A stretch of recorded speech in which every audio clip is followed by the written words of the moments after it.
Bordeaux Métropole a mis en place 3 outils dédiés à la lutte contre le mal logement. Le permis de louer, la déclaration de louer, le permis de diviser.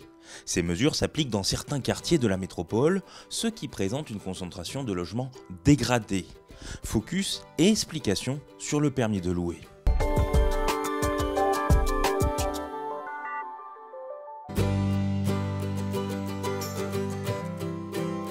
Depuis le 1er janvier 2022, la métropole bordelaise a déployé le permis de louer dans des quartiers de 11 communes du territoire.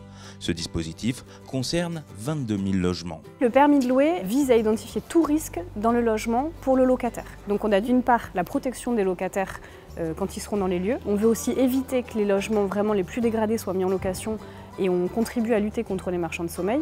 Et c'est aussi du conseil qu'on va apporter aux propriétaires en leur suggérant de faire des travaux et d'améliorer leur logement. Pour établir ce permis, les services de la métropole visitent les appartements afin de vérifier leur conformité. La visite des logements, ça permet d'identifier et d'accompagner très concrètement les propriétaires dans leur mise en location pour vérifier si le logement mis en location respecte la réglementation et, le cas échéant, s'il y a des anomalies dans le logement qui devraient être réparées grâce à des travaux ou des petits aménagements. À l'issue des visites, 3 types de décisions: favorable, favorable avec réserve ou refus.